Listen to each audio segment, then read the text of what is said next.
Ok, je vais attendre qu'il y ait du monde qui arrive un peu. Si vous m'entendez très bas, je vais monter le volume. Normalement, ça devrait être bon là. Normalement, ça devrait être meilleur. Bon, bah, j'espère que vous allez bien. Et je vais faire un petit live, du coup, pas trop long, je pense. Bah, de toute façon, en général, je dis pas trop long, mais ça prend 2 heures. Je suis plutôt satisfait de ce qu'on est en train de faire sur Bitcoin là pour le moment. Parce que c'est vrai que il y a eu tout un moment où il y a eu une grosse période d'hésitation avec toutes les dingueries qui se sont passées sur ces derniers jours sur le marché, pardon. Mais le truc, c'est qu'en fait, techniquement, quand on regarde, vraiment, hein, quand on met de côté toute l'incertitude qu'il peut y avoir par rapport à ces signaux qui sont en fait plus ou moins qui peuvent être des signaux de top en fait parce que c'est à dire que Trump qui lance son shitcoin, la femme de Trump qui lance son shitcoin, etc., tout ce genre de dinguerie qu'on voit sur des tops de marché. Mais le truc, c'est que est-ce que on est techniquement sur top de marché? Alors peut-être qu'on est en train de faire une grosse distribution, mais en tout cas c'est vrai qu'à court terme, ce qu'on est en train de faire pour le moment, c'est plutôt pas mal. Je m'explique. On est sorti de la VA de tout ce range, enfin de toute cette structure, et donc on est sorti du volume profile. Enfin, on n'est pas sorti du volume profile, mais on est sorti de la VA.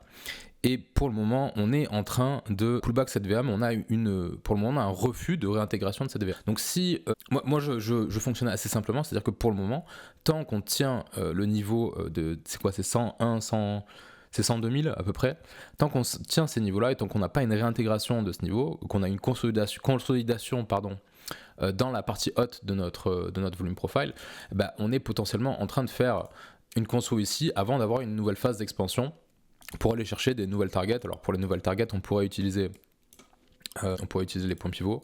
Je sais pas si on a tapé déjà une target, on va aller voir ça. Parce qu'en cas de continuation à la hausse, voilà, prochaine target qu'on a, c'est 115 000.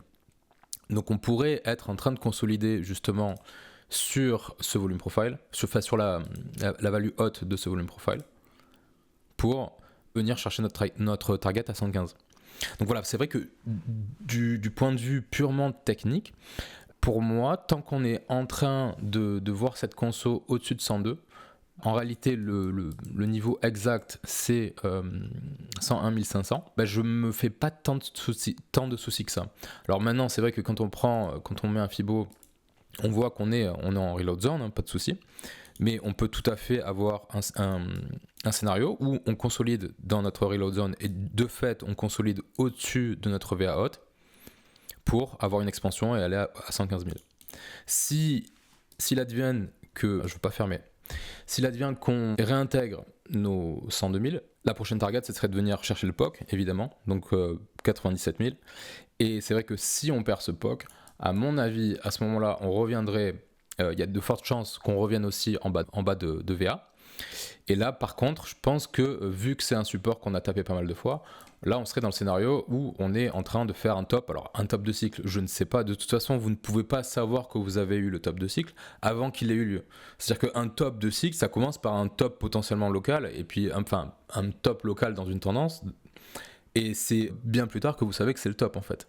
Même si c'est vrai que là, le contexte n'est pas similaire exactement à un top de cycle. C'est-à-dire que ne serait-ce que on-chain, par exemple, on n'a pas les signaux on-chain qu'on a sur un top de cycle. Et même, en fait, en termes de sentiment, quand on regarde en termes de sentiment, ce qu'on observe, c'est qu'il y a énormément de doutes. Il y a énormément de doutes. J'ai vu pas mal de gens être complètement dégoûtés de ce qui s'était passé justement ces derniers jours, etc. Il y en a certains qui ont dit oui, je quitte le marché, tout ça.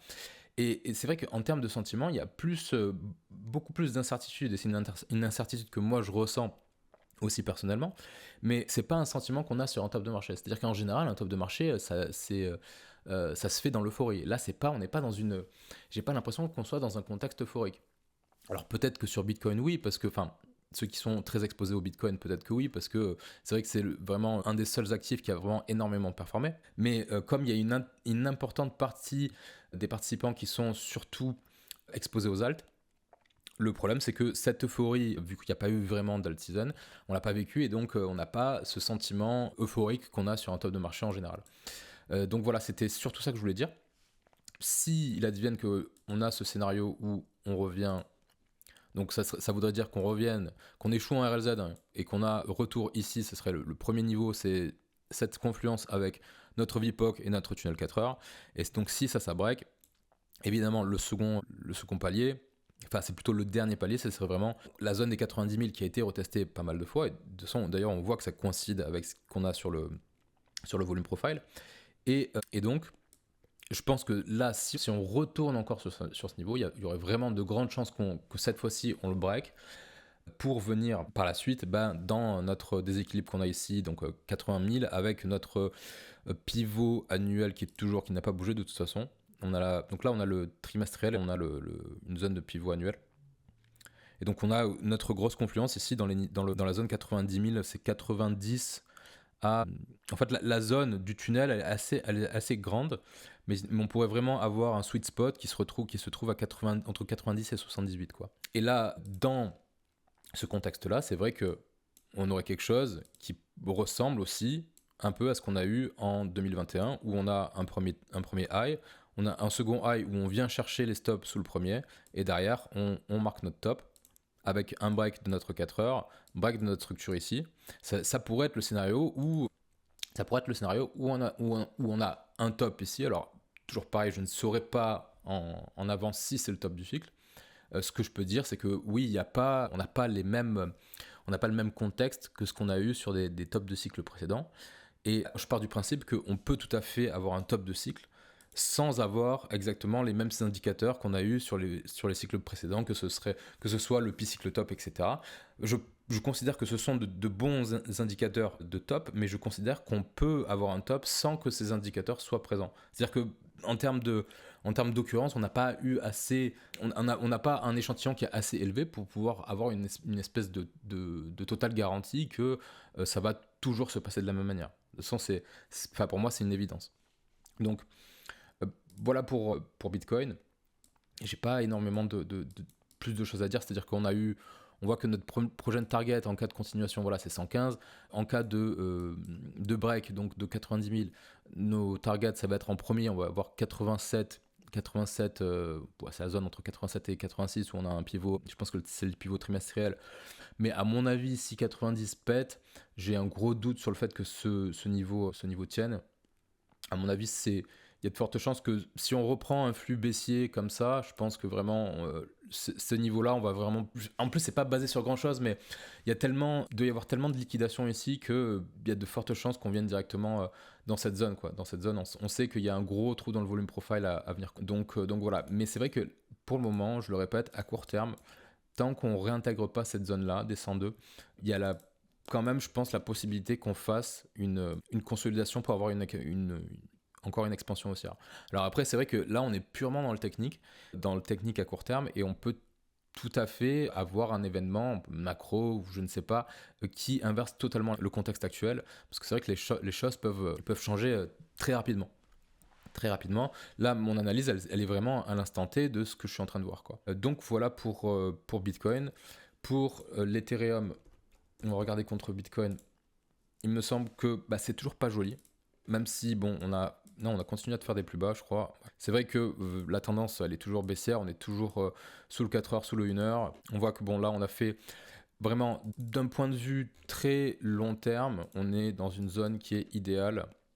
Quand on regarde, qu'on met un volume profile, on voit que contre Bitcoin, on est vraiment sur le niveau où il y a eu le plus de positionnement depuis le listing. Enfin, depuis Oui, c'est ça, c'est depuis que Ethereum est listé sur Exchange contre Bitcoin, là on est sur le niveau où il y a eu le plus de positionnement contre Bitcoin. Donc la localisation, elle est vraiment, enfin ça fait un moment que je le dis, mais là la localisation, on est vraiment dans un sweet spot en termes de lock.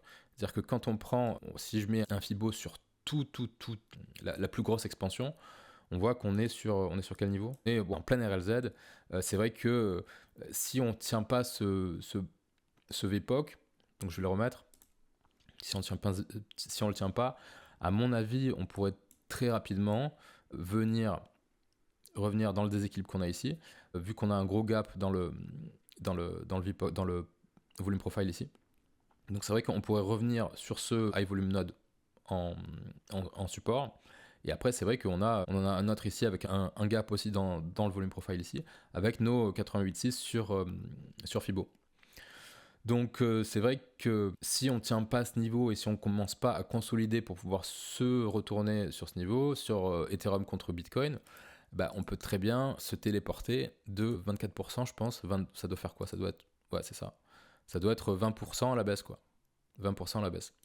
Et ça sera aussi, à mon avis, influencé par si on a un push de Bitcoin. C'est-à-dire que si on a un push de Bitcoin avec un Ethereum qui continue à rester faible, on risque d'avoir encore une chute de 20% parce que pour le moment, à part la localisation, en tout cas à long terme, à part la localisation, bah, à court terme, il n'y a pas grand-chose, quoi.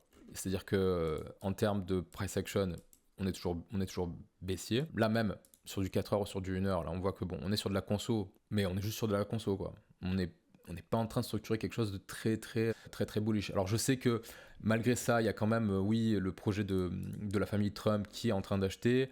Je sais que, bref, ça peut, enfin, il y a une espèce d'influence qui est par rapport à ça, mais c'est pas ça qui aide énormément le prix. C'est pas parce qu'il y a eu 47 millions de dollars d'Ethereum qui ont été achetés que on voit qu'il y a des réactions. Je pense que là, à chaque fois, c'est quand il y a eu des effets d'annonce où il y a des achats de Bitcoin du projet Financial, bah, ça soutient peut-être le prix momentanément, c'est-à-dire que les gens vont peut-être un peu FOMO Ethereum, mais on voit qu'on n'a pas un mouvement de prix qui est soutenu comme on peut avoir sur d'autres actifs. Donc voilà, sur Ethereum, c'est pas si bullish que ça, toujours pas en tout cas. Maintenant, c'est vrai que les retournements, et ça c'est un truc sur le marché crypto, c'est vraiment fréquent, les retournements, ils sont très, très généralement brutaux, et ils laissent pas énormément le temps de rentrer. C'est-à-dire que quand on regarde, on pourrait regarder l'alt season qui a été là par exemple, ça c'est 2017. On voit que l'alt season, c'est fin 2017. On voit que l'alt season, quand on n'a pas énormément de temps pour se positionner pour rentrer. On peut pas compter en semaines, ça c'est sûr. C'est un truc que je pense que j'ai déjà répété, mais c'est quelques jours où le marché se retourne en quelques jours. Et puis en général, c'est vraiment une grosse bougie impulsive. Où derrière, bon, là on voit qu'on a quand même des entrées. Hein. On revient dans le déséquilibre et puis après on se retourne. Mais vous ne pouvez pas compter sur des semaines pour vous positionner, quoi. C'est plutôt l'histoire de quelques jours. C'est-à-dire que là, l'analyse que je fais, à l'instant T, quand je dis « ok, c'est baissier », ok, ça risque de continuer à chuter, c'est-à-dire que dans l'espace de quelques jours, on pourrait avoir un retournement où, bim, on éclate des niveaux précédents, et là on repart à tout. On force est de constater que pour le moment, depuis août 2022, on est toujours dans une tendance baissière. C'est-à-dire qu'on fait toujours des plus bas de plus en plus bas, et des plus hauts de plus en plus bas. Donc là, et c'est bon, c'est Ethereum contre Bitcoin. Je sais même pas si ça sert à quelque chose d'aller voir contre USD, en réalité. Si vous avez des questions, n'hésitez pas à les poser. Mais voilà, contre USD, c'est vrai que n'y a pas grand-chose de plus à dire. C'est-à-dire que là, on a toujours une zone qui est intéressante, une zone de support qui est intéressante sur les 2800. Si on vient chercher ici, ça voudrait dire que contre BTC, bah, on a quand même continué la tendance baissière. Et c'est vrai que voilà, on a aussi cette mèche qui est suspecte et qui est peut-être à venir combler. Après, à court terme, c'est vrai que contre USD, on est sur de la conso sur support. Mais le truc, c'est que quand vous avez un Bitcoin qui est plus fort, bah, pourquoi s'exposer sur Ethereum en sachant que Bitcoin est susceptible de prendre 10-15%, surtout si on a le genre de news que tout le monde attendait hier qu'on n'a pas eu, mais le genre de news où vous avez une réserve stratégique.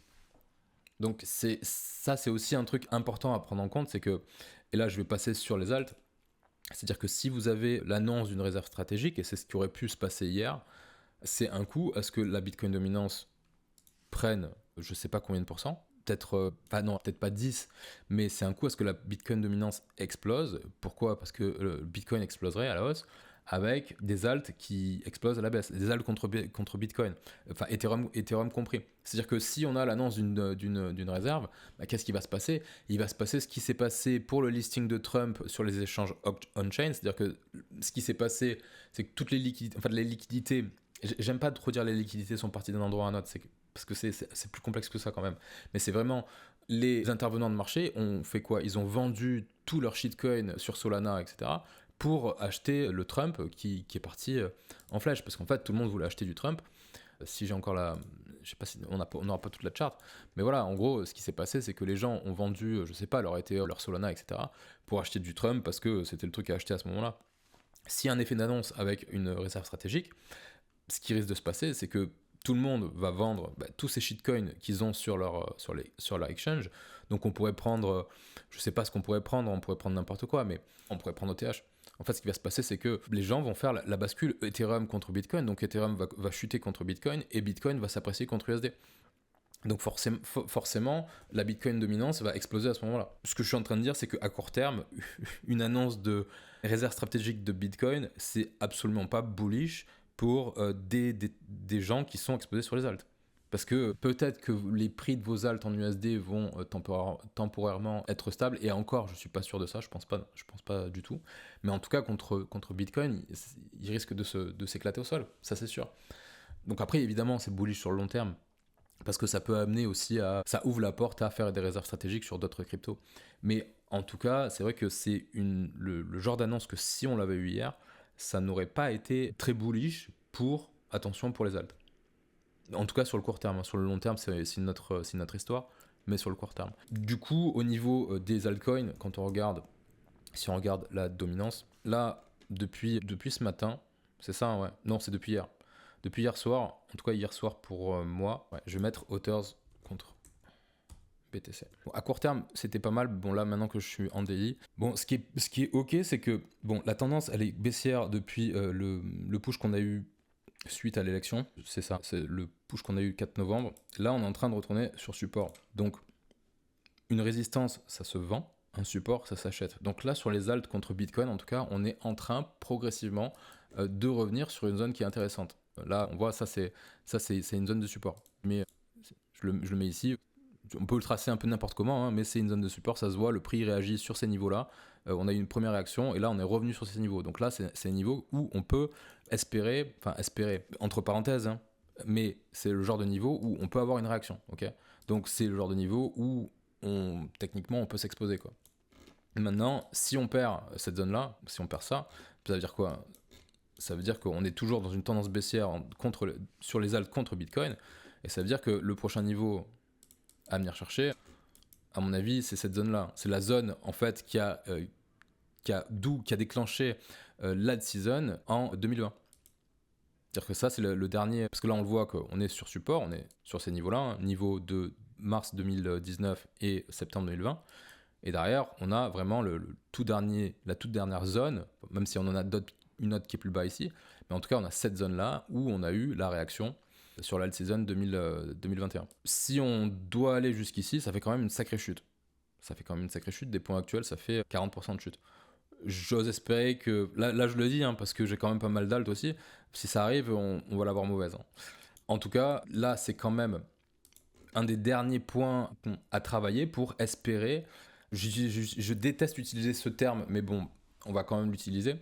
Donc pour espérer une réaction et avoir un retournement de tendance sur les alts, quoi. Donc c'est quand même à surveiller. Et c'est aussi le genre de niveau où on peut essayer de s'exposer, sachant que là, on a potentiellement, en tout cas à court terme, on a potentiellement un retournement de tendance. Et on le voit depuis hier soir, donc hier soir pour moi, hein, et surtout aujourd'hui, on a pas mal de réactions sur les alts. Pas mal de réactions qui sont sympathiques. Maintenant, il y a un truc sur lequel je voudrais revenir, je vais boire un coup d'eau avant, mais je pense qu'il y en a beaucoup, alors je ne sais pas si c'est beaucoup d'entre vous, mais je pense qu'il y en a beaucoup d'entre vous qui sont surtout focalisés sur ce qui se passe sur des échanges comme Binance, etc. Et c'est un truc dont je parle avec Tonton, mais l'alt season, en réalité, elle a lieu. C'est juste qu'elle n'a pas forcément lieu sur les échanges centralisés. Et elle a surtout pas lieu sur tous ces vieux tokens. Alors, il y a certains vieux tokens qui, évidemment, qui ont une tendance. On pourrait prendre, justement, on l'a sous les yeux, on pourrait prendre Aave. Parce que c'est un gros projet, c'est un projet qui est utilisé, etc. C'est vraiment un poids lourd de la D. Donc oui, Aave avait une super structure, super retournement. Mais si on prend un truc comme DOT, par exemple, DOT, c'est beaucoup moins bullish, quoi. Dire que DOT, c'est pas fameux. Si on le prend contre Bitcoin, je pense que contre Bitcoin, voilà, c'est catastrophique. Ce genre de trucs, tendances baissières, sont des tendances de fond baissières. Et je sais pas exactement l'activité sur DOT, et je veux pas spécialement critiquer DOT, parce que je pourrais prendre Polkadot, mais je pourrais prendre n'importe quoi. Je pourrais prendre Atom, je pourrais prendre un peu n'importe quoi. Le truc, c'est que si vos alts ne performent pas, c'est aussi peut-être parce que vous n'êtes pas sur les bons. Parce que peut-être, et je pense que, peut-être, et moi c'est ce que je pense, mais tous les alts ne peuvent pas performer. Je pense que je pense qu'il y en a beaucoup trop pour que tout puisse performer, et je pense qu'il faut être beaucoup plus sélectif, et puis surtout jongler de plus en plus entre les différents performeurs potentiels, Et il y a un moment donné où il ne faut pas être buté à vouloir acheter des trucs qui comment dire, ne collent pas au narratif du moment. C'est-à-dire que la dernière fois, c'était sur une vidéo de Tonton où en commentaire, ça demandait d'analyser Gala. Mais putain, mais pourquoi, tu vois? Je veux dire, pourquoi te demander d'analyser cette merde, tu vois? À un moment donné, est-ce que le narratif gaming, c'est le truc du moment? Bah non. C'est-à-dire, tu regardes contre Bitcoin, c'est de la merde. Le truc, il est en tendance baissière depuis décembre 2021. Il fait des plus bas de plus en plus bas. Et en fait, là, on est revenu sur support. Mais le truc, c'est que, à part si on a une grosse hype sur le gaming, je veux dire, le truc va continuer à faire des plus bas de plus en plus bas, tu vois, contre Bitcoin. Et du coup, tu sous-perfs en fait en étant holder de ce genre de truc, bah tu sous-perfs le marché. Donc ça, c'est le genre de truc, c'est pas à acheter quoi en fait, tu vois. C'est à acheter, alors à la rigueur, si tu espères, je veux dire, tu peux espérer, mais est-ce que ce que tu espères et ce que la réalité te montre sont raccords, tu vois? Bah non, pas forcément. En tout cas, là, le constat, c'est que le narratif du moment, enfin les narratifs du moment, les narratifs des cycles, c'est les mêmes coins et c'est l'intelligence artificielle. Et beaucoup plus spécifiquement, c'est les agents IA. Donc au lieu d'être borné à continuer à acheter de la merde, enfin, dire parce que pour moi, après, tout est merdique. Mais le truc, c'est que au lieu d'être borné à continuer d'acheter des trucs dont plus personne ne veut, pourquoi ne pas se focaliser sur des trucs qui sont justement, qui ont beaucoup plus de mindshare, tu vois? C'est ça en fait le truc. Et c'est pour ça que moi, à un moment donné, je vous conseille quand même d'essayer un peu plus de sortir des échanges, de sortir d'arrêter de vouloir acheter des vieux tokens qui ne performent pas pour le moment et qui potentiellement ne performeront plus, et d'être justement plus s'intéresser à des trucs qui ont une part de... Enfin, je sais pas comment... Une part d'attention, voilà, c'est ça. Une part d'attention qui est plus importante. C'est ça, c'est justement ça. Parce que je pourrais prendre. Alors, Doge, non, c'est un cas à part. C'est pas un bon exemple. Justement, Doge, c'est un token qui peut continuer à performer. Tu vois, ça, Doge, c'est un truc, techniquement, si on repart dans un contexte euphorique, ça peut tout à fait taper les 1$, quoi, tu vois. Donc, qu'est-ce qu'on pourrait prendre? Bah, par exemple, DYDX. Je pense que DYDX, par exemple, s'est fait complètement défoncer en termes de part de marché par Hyperliquid. Mais de toute façon, ça se voit sur la charte. C'est-à-dire que Hyperliquid, quand on regarde les stats de Hyperliquid, c'est incroyable. Il y a énormément de monde qui trade sur Hyperliquid. Et là, justement, bah, on est potentiellement en train de se retourner sur Hyperliquid. D'ailleurs, je me suis exposé sur Hyperliquid dans ce range-là. J'ai acheté le support en gros. Là, je continue à avoir des alertes au cas où on le break, mais sinon, je me suis exposé ici. J'ai pris une exposition. Mais voilà, par exemple, si DYDX ne performe plus, à mon avis, c'est parce qu'il y a un gros compétiteur qui est venu et qui a bouffé énormément de parts de marché. Par exemple. Mais là, c'est ce narratif-là. Mais après, on a sur l'IA. Moi, le bet que j'avais pris, c'était l'intelligence artificielle par rapport aux annonces qui pouvaient être faites en janvier. On force est de constater que ça n'a pas eu tant d'impact que ça, mais par contre, il y a un sous-narratif, oui, c'est ça, c'est un sous-secteur de ce narratif intelligence artificielle qui est les agents IA, qui est en train de surperformer le marché. Enfin, depuis plusieurs semaines, voire plusieurs mois, je crois. Tout ce qui tourne autour de ça, en réalité, c'est là où il y a énormément de mindshare, et je pense que c'est surtout sur ça qu'il faut focus, même si vous pensez que c'est de la merde. Et vous avez le droit de le croire, vous avez le droit de croire que c'est juste des chats GPT sur Twitter, etc. La réalité, c'est que ça performe. Donc le truc, c'est que si ça surperforme le reste du marché, il faut aller dans le sens du vent. Il ne faut pas aller à l'encontre de ça, tu vois. C'est pour ça qu'il ne faut pas être borné. Il y en a certains, je ne vais pas citer de nom, mais il y en a certains, ils sont sur Atom depuis des années. Tu regardes la charte de Atom, je suis désolé, je regarde ça, pour moi, c'est de la merde. Alors je veux bien que Atom, ça soit super intéressant. Peut-être que fondamentalement, Atom, peut-être que c'est encore ok. Mais je suis désolé, ça, c'est un truc, tu ne peux pas acheter une tendance comme ça. Tu peux pas acheter un truc qui fait des plus bas de plus en plus bas, là qui est encore sur support et qui est à deux doigts d'en faire un nouveau, quoi. Tu vois ce que je veux dire? Là, c'est un simple rebond dans une tendance baissière. Maintenant, alors peut-être qu'on va se retourner ici, tu vois. Mais quand t'as des trucs qui, en face de toi, je sais pas si je peux voir la charte complète de Griffin. Non, voilà, je prends l'exemple le plus parfait, c'est Virtual. Tiens. Ok, donc en gros, Virtual USD, pourquoi j'ai pas tout l'histo? Parce que je l'ai mal tapé. Pendant que Atom, il s'est fait défoncer la gueule, t'as un truc à côté qui a fait, je sais pas combien de pourcents, mais je prends à l'arrache, hein, voilà, 15 000%. Pendant que en face de toi, ton Atom, je vais le mettre histoire de le respecter. Donc en fait, Atom a performé aussi sur ce niveau-là, à ce niveau-là, mais de combien? C'est-à-dire qu'on va aller voir. Tu vois, Atom, il a fait 180% alors que l'autre, il en a fait 15 000. Donc, à un moment donné, tu vois, il faut être réaliste. Vous voulez de la performance ou vous voulez supporter un projet? Vous pouvez faire les deux. Vous pouvez faire les deux. Mais après, il faut quand même être conscient des choses. Il faut être conscient des choses. Ce que je disais hier, c'est que je préfère. Alors, je vais y rester sur Atom, mais on prend un des plus gros performeurs du cycle en cours, bah, c'est Fartcoin. Pourquoi? Parce que c'est complètement absurde. Je suis d'accord et je suis tout à fait OK avec le fait que ce soit complètement absurde. Mais le truc, c'est que c'est le king en termes le potentiel mémable, entre parenthèses, il est énorme. C'est un truc que tout le monde peut comprendre. Et c'est justement, c'est ce qu'a dit l'intelligence artificielle qui l'a pensé. C'est que c'est le genre de truc que n'importe qui, ça peut faire rire n'importe qui. Et je pense, enfin, je sais pas si c'est ça qui explique la performance du truc, mais c'est complètement absurde et c'est un des plus gros performeurs. Mais tu prends Fartcoin contre, tu fais la charte de Fartcoin contre, je sais pas moi, qu'est-ce qu'on pourrait mettre? Bah on va mettre Ethereum. Bah ça c'est Fartcoin contre. Plutôt que je devrais faire Ethereum contre Fartcoin pour qu'on se rende plus compte.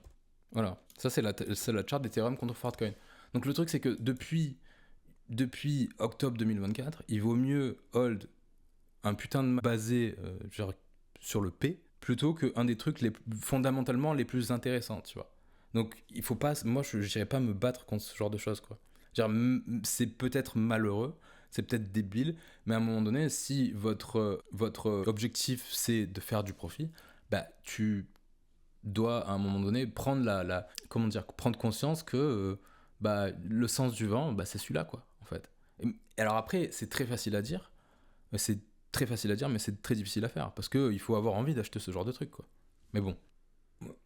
Alan, il a foutu 100K sur Gala. Ouais, bah, écoute, je suis pas fan de ce genre de truc. Oui, je sens me balancer 100 000 balles. Enfin, après, moi, je sais pas combien il pèse, Alan Trading, mais le truc, c'est que, ok, il a balancé 100K, bah, peut-être qu'il est. Et c'est quoi les narratifs du moment? Bah, les narratifs du moment, c'est les agents IA, la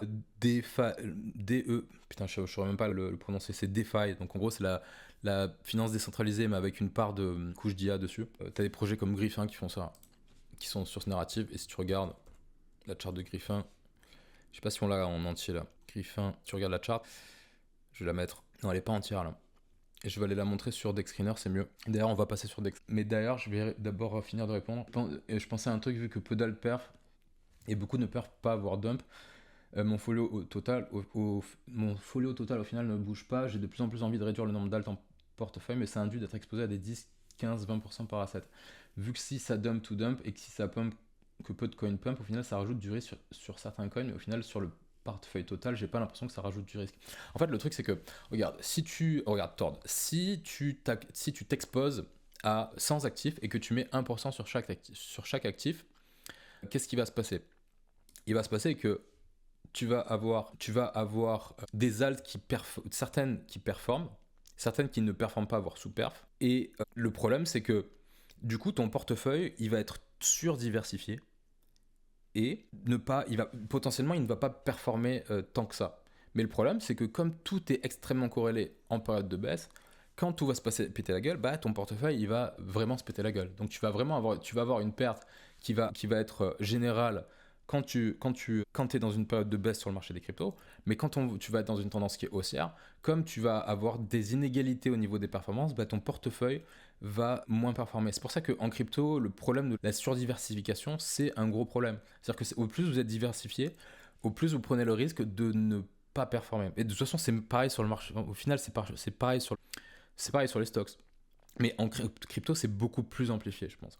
Et c'est pour ça que moi, ce que je pense, et c'est vraiment ce que je pense alors c'est à titre perso, je pense qu'il faut avoir un portfolio qui est beaucoup moins diversifié, ou en tout cas, la pondération que tu fais, elle doit être, comment dire, moi, je pense que l'idéal, ce serait d'avoir 80, moi je te dis ce que je fais, j'ai 90% de mon portefeuille, ça va être dispatché sur, allez, maximum 5, 6, bon, allez voir 7 maximum actifs. Et après, les 10% restants, ça va être ce que je peux utiliser. Ça va être une part de mon portefeuille que je peux utiliser pour plein de petits bets on-chain, etc.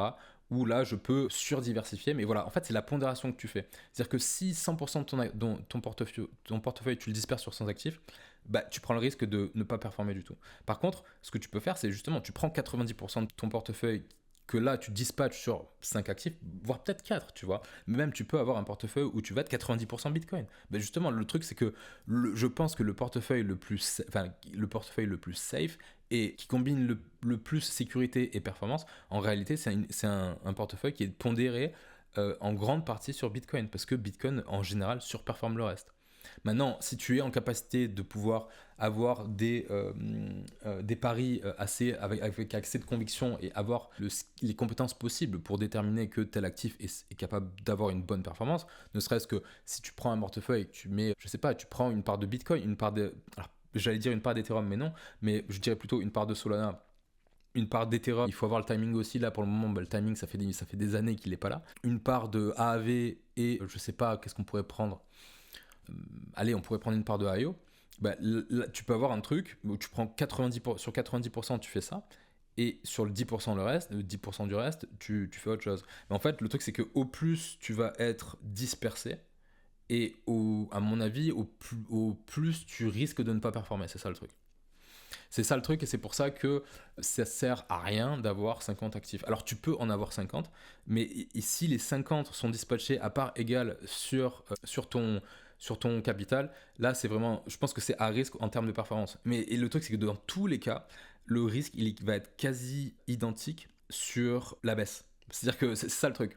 C'est-à-dire que tu te diversifier ne te protège pas en tant que dans une chute de marché. C'est ça la grosse problématique en crypto. Se surdiversifier ne te protège pas en cas de décrochage.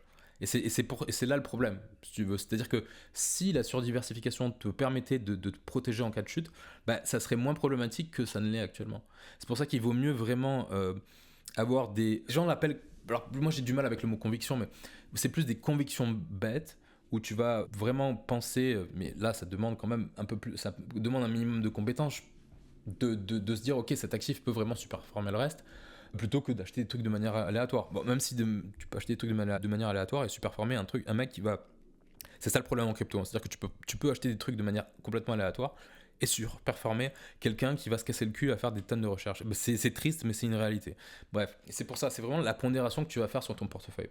Et moi, je vous dirais vraiment réduisez le nombre d'actifs. Ne vous retrouvez pas dans la situation qui a été celle de pas mal de personnes en mai 2021, où au moment du décrochage du marché, tout s'est pété la gueule et tu te retrouves à 400 positions à déboucler et tu sais pas quoi faire en fait, tu vois. Enfin, c'est déjà le temps que tu le fasses, en fait, t'es au bottom. Donc, c'est ingérable en termes de suivi, c'est ingérable. C'est ingérable. Tu vois, tu pourrais faire un portefeuille. Quelqu'un qui l'a dit dans le chat, 90% sur IO, Tao, et 90% sur IO, Tao et 10% on-chain. Full d'épiner et AI. Ben ça, c'est un truc où, voilà, Tomatosaurus, il doit avoir pas mal de convictions. Et le truc, c'est que, alors, ça reste risqué dans un sens où ça reste risqué dans le sens où, admettons, demain, je veux dire, il y a IO ou Tao a un problème, vraiment, un problème de hack, de problème technique. C'est vrai que là, il y a aussi ce risque-là. Tu vois, il y a ce risque-là. Je me rappelle, il y avait eu un hack sur Tao, je pense. Le prix avait décroché, mais il n'avait pas décroché non plus tant que ça. Ce qu'il faut aussi comprendre, c'est que au plus tu vas être pondéré sur un actif et au plus tu vas être pondéré sur un alt, au plus il faut accepter que ton drawdown peut être important. Tu vois, il peut être important parce que quand tu as une baisse générale, tu vas avoir une baisse généralisée sur tout ton portefeuille si tu es exposé 1% sur 100 alts. Mais par contre, si tu es exposé, parce que les alts font aussi leur vie indépendamment. C'est-à-dire que, par exemple, si je prends Hyperliquid, c'est un bon exemple. Je vais le prendre sur non, pas sur BitGet, je vais le prendre sur KuCoin, il y a plus d'historique. Est-ce que j'ai l'historique complet? Non, pas non plus sur... Ouais, je crois que c'est sur KuCoin où j'ai le plus USDT. Le truc, c'est que là, depuis son top, Hyperliquid, il a fait moins 50%, en sachant qu'il y a des choses qui n'ont pas fait moins 50%. Et donc, si tu es très exposé à Hyperliquid, ton back d'Hyperliquid, il va manger un drawdown de 50% sur cette période-là. Et il faut, du coup, si tu as une pondération qui est importante sur un token, il faut aussi accepter qu'il y a un moment donné où tu peux te prendre un gros drawdown sur cette partie-là. Et c'est justement quelque chose qui n'arriverait pas aussi, qui arriverait moins si ton portefeuille était surdiversifié. Donc en fait, le truc, c'est que la surdiversification, elle bride ta performance, elle bride aussi ta performance à la baisse, sauf dans les baisses généralisées. Et c'est ça. Mais voilà, moi je vous déconseille fortement d'avoir 50 actifs, 60 actifs. Après, vous faites ce que vous voulez. Si vous êtes en mode, Sacha D, etc., pourquoi pas. Mais si ce que vous cherchez, c'est la performance, je pense qu'il vaut mieux vraiment se concentrer sur certains trucs qui sont solides, sur lesquels vous êtes susceptible d'avoir des convictions. Alors je dis susceptible d'avoir des convictions parce que les convictions, c'est toujours pareil. C'est quand vous en avez, c'est bien d'en avoir. Moi, par exemple, j'en ai sur Prime, j'en ai sur Prime par rapport à Wayfinder, mais je pense qu'il faut quand même prendre du recul. Il ne faut pas trop en avoir parce que trop en avoir, ça veut dire trop en avoir, ça veut dire prendre le risque justement de se planter complètement, quoi. Qu'est-ce qu'il y a d'autre comme token, comme question, pardon? Est-ce que tu peux faire une analyse de Maza? Ouais. Alors c'était intéressant. On était revenu sur, on avait fait une, donc on était reparti, on avait break cette résistance ici à 0,16 centimes à peu près. Donc on est venu, où est-ce qu'on est venu? On va faire un petit hop. On a break notre first up, mais on a réintégré. Donc là, on voit quoi? On repasse en tendance baissière en passant sous le 1 heure. On est revenu sur le 4 heures, donc sur support, ça n'a pas tenu. Ça n'a pas tenu parce que en fait, tout le marché qui tient pas forcément. On aurait pu s'exposer ici. Donc ceux qui l'ont fait, à mon avis, ils ont été stop. On voit qu'on tient pas on n'a pas tenu le 4 heures, la tendance. Donc on a une tendance baissière qui continue. Et là, on est revenu sur un niveau qui est assez intéressant parce qu'on est revenu pile sur le daily. Donc là, on peut commencer à chercher à prendre une exposition. Si on n'a pas réussi à tenir une exposition ici sur Maza, parce que là, il y en a qui vont faire du DCA, moi c'est pas mon truc dans une tendance baissière, mais ceux qui se sont fait stop, ils réessayer de se repositionner sur Maza, sur la zone actuelle, qui est plutôt pas mal. D'ailleurs, si on a un retournement sur les altcoins, c'est vrai que cette zone-là, sur Maza, on est sur support, et on est surtout sur le tunnel daily. Parce qu'en cas de break de ce niveau, si on break cette zone, il faudrait que je trace des zones au lieu de tracer des traits. Hop, voilà. Si on break cette zone ici, si on ne réussit pas à se retourner ici, bah derrière on va revenir sur notre support ici, le prochain support il est ici. Ce qui veut dire que vous prenez un drawdown de 20% dans la gueule, à peu près. Mais là à court terme la tendance est toujours baissière sur Massa. Depuis le top qu'on a fait ici. D'ailleurs en 15 minutes on le voit bien, on repasse, on voit qu'on tape le 15 minutes, on rebondit, on échoue à faire de nouveaux sommets.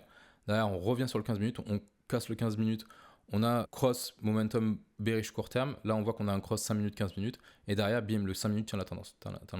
Le 15 tient la tendance. Et là, c'est le 1 heure qui tient la tendance. On a une première tentative de retournement ici qui échoue.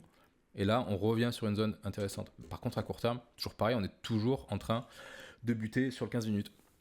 Donc, regarde, ce qu'il faudrait voir à court terme, c'est passage à la rigueur sous le daily, c'est pas très grave, mais on passe sous le daily, on repasse au-dessus. Et là, il y a de quoi faire, de quoi s'exposer. Hop. Qu'est-ce qu'il y a d'autre?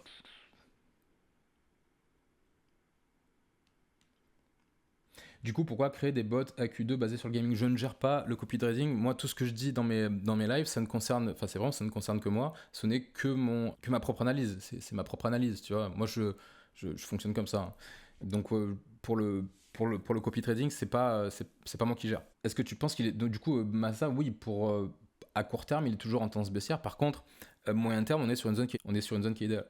Donc ouais, j'ai réagi 90% sur 10% on-chain.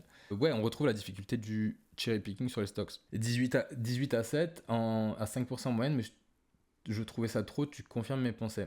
Bah, en fait, ça dépend. 18 à 7, ça peut être ok, mais ça dépend comment tu pondères les choses. Ça dépend comment tu pondères les choses. C'est tout. C'est-à-dire que tu peux avoir 100 actifs si tu veux, mais si tu as 100 actifs avec 1% par actif, ça risque d'être la merde. Par contre, si tu as 100 actifs et tu vas avoir 95% de ton bag sur 10 actifs et que sur les 5% restants, c'est vraiment tu mets des tickets de loto partout, bah, ça peut être intéressant. Ça peut être intéressant parce que, admettons que si tu risques 1%, enfin, même un peu moins, hein, mais si tu risques un peu moins, si tu risques 0,1% et que tu fais 15 000%, en fait, si tu fais un retour de 15 000, bon, ça s'appelle un ticket de loto, mais tu es quand même content. Tu vois ce que je veux dire? Donc tu peux avoir énormément de tokens, mais c'est la pondération de tes tokens qui va être dans ton portefeuille qui va être importante et qui va déterminer si tu performes ou si tu performes pas. Et c'est ce que font les gros, hein, c'est que ils ont pas 40 positions. Hein. Ils ont pas 40 positions.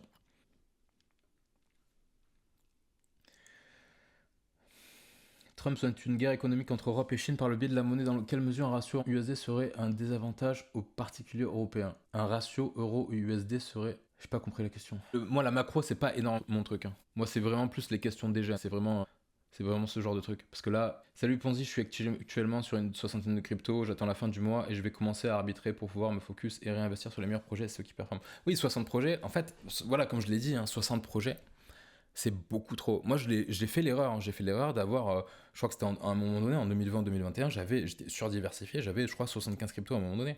Bah, c'était pas bon du tout. C'est pas bon du tout parce que tu prends vraiment le risque de sous-performer le marché. Du coup, et le Ponzi, du coup, on peut avoir tes 6 alts qui font 90% de ton bag. Ouais, j'ai du Bitcoin, j'ai Bitcoin, Solana, Prime, hyper liquide. J'ai beaucoup d'Onova, mais c'est pas ce qui représente le plus gros de pondération. Et parce que Nova c'est quand même un projet avec 30 millions de market cap, mais j'ai un gros pourcentage du market cap. Et il me reste j'ai repris du IO et c'est à peu près tout.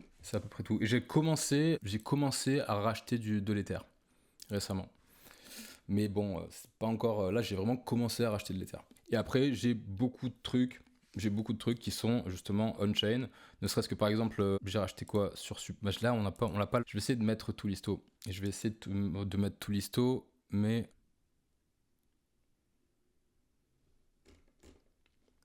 Il faudrait que je change. Alors, 2 secondes. Ok.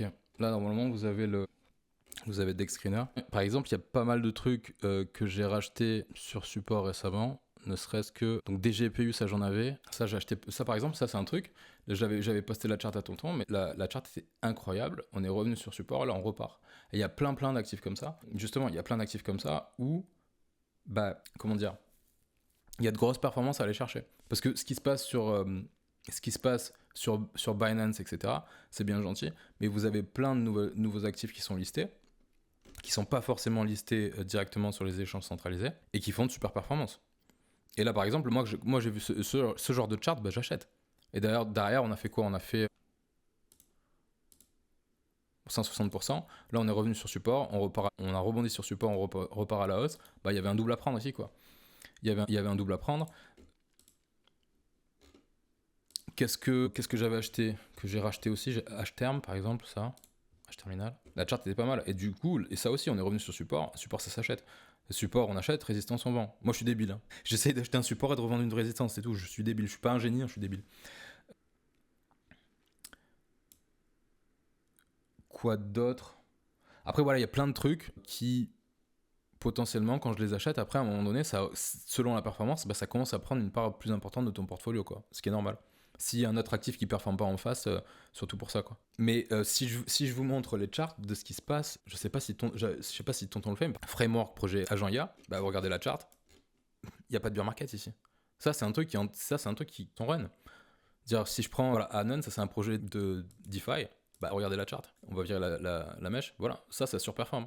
Ça surperforme tout le reste. Donc l'alt season, il n'y a pas une alt season généralisée. Mais en tout cas, il y a des trucs qui donnent de la performance. Et donc, je pense qu'à un moment donné, il faut quand même essayer d'aller les chercher, ces performances, avant que ces trucs ne soient listés sur des échanges centralisés. Parce que le temps, avant que ton token soit listé sur un échange centralisé, on peut prendre l'exemple de XBT. Je ne sais pas si je l'ai sur la chart. Ouais, voilà. Je crois que le listing sur Binance, je vais pas dire de bêtises, mais je crois que le listing, il s'est fait ici, je crois. Je crois qu'il s'est fait par là. Ça doit être le move du listing ici, le pic de volume. Mais sauf que le truc, avant d'être listé sur Binance, avant que Binance le liste, bah, il a quand même fait 1000%. Et encore, je ne sais pas s'il y a tout l'historique. Mais il y a un x10 avant que vous voyez l'historique à partir d'ici. Mais ce que vous ne voyez pas, c'est tout ce qui s'est passé avant. Et on pourrait prendre justement, j'en parlais, projet DeFi, enfin DeFi AI. On peut prendre l'exemple de Griffin, qui est listé sur BitGet depuis peu de temps, tu vois. Mais avant d'être listé sur BitGet, je crois que l'historique sur BitGet, ça doit être à partir de peut-être janvier ou un truc comme ça. Bah, avant ça, il y a toute cette période-là, depuis novembre 2024, où en fait, là, on se retrouve avec un projet. Ça, c'est hyper bullish. Hein. Là, on est sur de la conso, dans une tendance de fond haussière. Si c'est un truc qui continue, si c'est un narratif qui continue à être en tendance, bah là, c'est un truc qui est en train de conso, de la même manière que Bitcoin potentiellement est en train de conso avant de faire une prochaine extension haussière. Bah là, c'est pareil. Mais le problème, c'est que quand vous achetez ça, la réalité, c'est que quand vous achetez ça, vous achetez par rapport à quelqu'un qui a potentiellement ce ROI derrière, latent, ok. Et donc là, vous êtes sur du... putain, j'arrive même pas à lire. 333 000%. Donc après, évidemment, acheter des trucs aussitôt, c'est aussi risqué. C'est du bon sens. C'est vrai qu'il y a plein de scams, il y a plein de trucs, il y a plein de scams. Mais si vous voulez beaucoup de performance, si vous cherchez les performances, il faut prendre le risque. Il faut prendre le risque de prendre le risque, de s'exposer quand même assez tôt à certains trucs. Et moi, c'est ce que j'ai fait, sur Nova. Mais bon, après Nova, moi, j'ai continué à m'exposer dessus. Nova, c'est celui-là. J'ai continué à reprendre une exposition parce que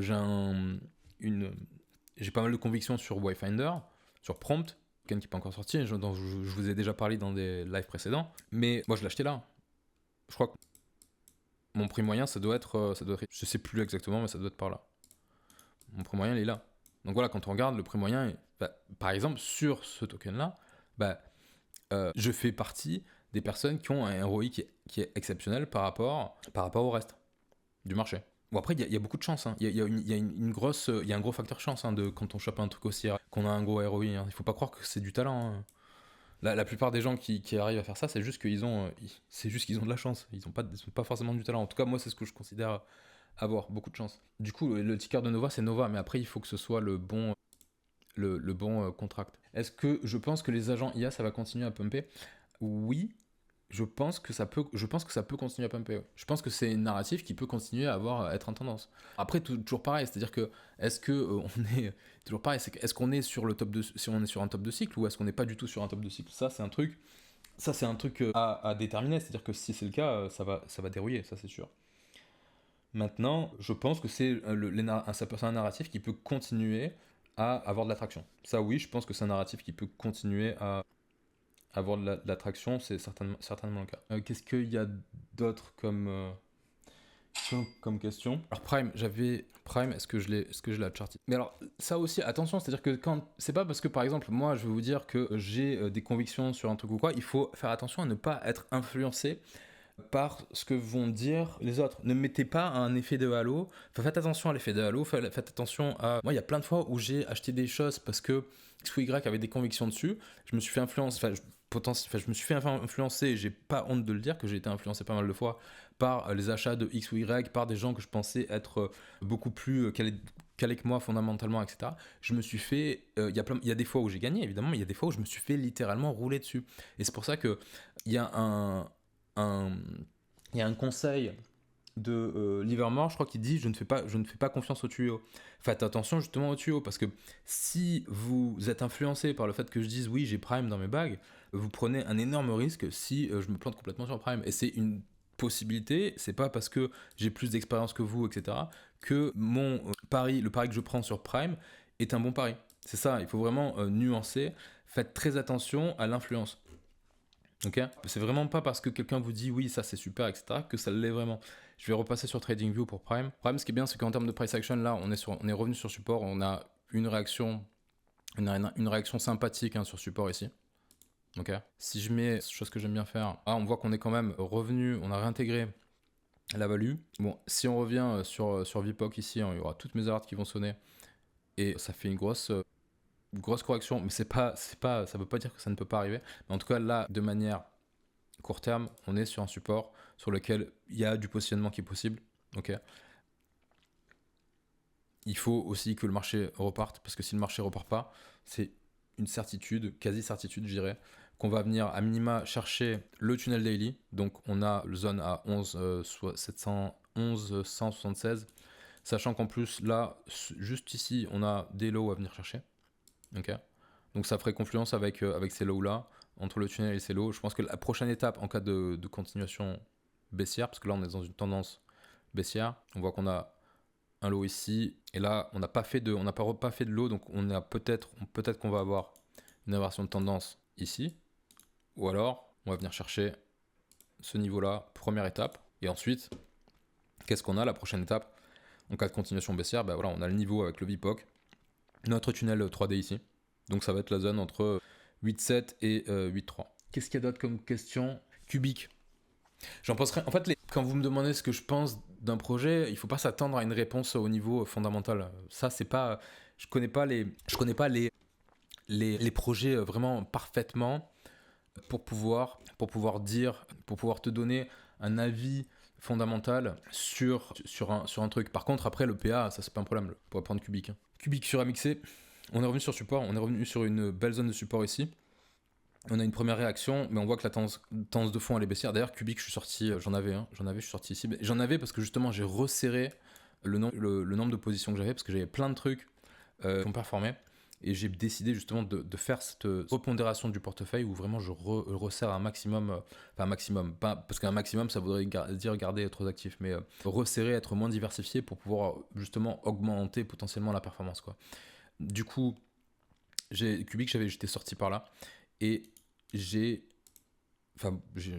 pas pour objectif d'en racheter, mais par contre là on voit qu'on est revenu ici sur support, hein. Donc si on met la zone, à chaque fois que je cherche cet outil, c'est ici. On a une première réaction, on voit qu'on galère à passer le 4 heures, on repasse à la baisse, on est revenu dans la zone. La zone est intéressante, ok, mais la tendance de fond elle est toujours baissière. Et le prochain target à venir chercher à mon avis sur Cubic, c'est ici. Donc ouais, prochain target c'est venir ici. Parce que là pour le moment, le flux il est baissier, la tendance elle est baissière. Maintenant, c'est vrai qu'on peut se retourner dans cette zone. Cette première zone est intéressante sur Cubic. Maintenant, moi, à titre perso, c'est pas un actif que je cherche à acheter. Qu'est-ce qu'il y a d'autre ? Ouais, le truc, c'est que c'est un secteur naissant, le secteur DeFi. Je saurais même pas dire, parce que ça se prononcerait pareil, en fait. DEFI et les agents IA. C'est assez récent. Mais justement, il peut y avoir beaucoup de traction dessus, quoi. Il y a des outils pour calculer le mindshare des agents, etc. C'est assez intéressant, quoi. Il y a justement qui a bien performé. Non, c'est pas IO, pardon. Qu'est-ce que je dis comme connerie ? C'est Cookie. Il n'y a pas toute la chart encore. Cookie, est-ce que je peux faire Cookie ? Par contre, je peux aller sur Cookie a super bien performé. Et justement, regardez, ce qui est intéressant, c'est que voilà, on va pouvoir parfaitement le voir. C'est-à-dire que mon Cookie au listing, il s'est bien fait tabasser la gueule. Mais il a formé un joli bottom et après ça a bien pumpé avec le narratif IA agent.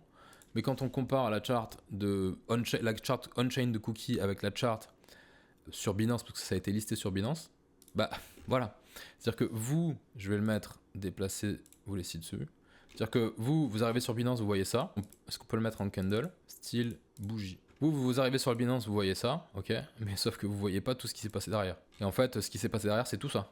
Voilà, tout ça. Donc ça fait une sacrée différence. C'est-à-dire que lui, le retail moyen qui arrive sur Binance, il achète ça, il se dit « Oh super, c'est tout récent, tout ça ». Ben en fait non, c'est pas récent que ça. Et en fait, il y a des gens derrière qui sont en intervalle de prix. Il y a des gens qui sont en plus 3000. Plus 3000, ça fait une grosse mèche. Plus 6000. Donc c'est pour ça que maintenant, avant, il fut un temps, les listings Binance, il y avait des gros pumps au listing. Il y a toujours des gros pumps au listing, mais on avait une mini correction et derrière on avait quand même une performance, voire on avait une performance dès le début. Maintenant les listings Binance, bah souvent on a une gros pump, effet d'annonce et après ça corrige. Pourquoi ça corrige ? Mais c'est parce qu'en fait il y a toutes les personnes qui sont avant qui prennent du profit, mais c'est normal, c'est tout à fait normal de faire ça. Et donc le retail qui lui n'est pas informé, qui n'est pas formé et qui voit ça, il achète ça et il se dit c'est récent, ça va performer. Bah non, ça performe pas parce qu'en fait c'est pas si récent que ça, quoi. C'est là le problème. C'est pour ça que maintenant, en fait, tous les projets, de toute façon, en général, ils sortent on-chain avant d'être listés, ailleurs. C'est ça, quand c'est listé sur les SEC, c'est pour faire des gros multiplicateurs. Ça devient compliqué, à part si c'est des projets qui vont être en direct listing sur Binance ou sur Coinbase ou autre. La majeure partie de la formation du prix, en amont, elle se fait sur les échanges décentralisés. Osmo. Ouais, Osmo. Est-ce qu'il y a un...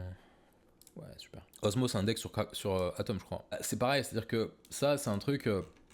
je sais qu'écosystème Atom, à un moment donné, bah, c'était fin 2023. Bon, la tendance de fond, elle est toujours baissière.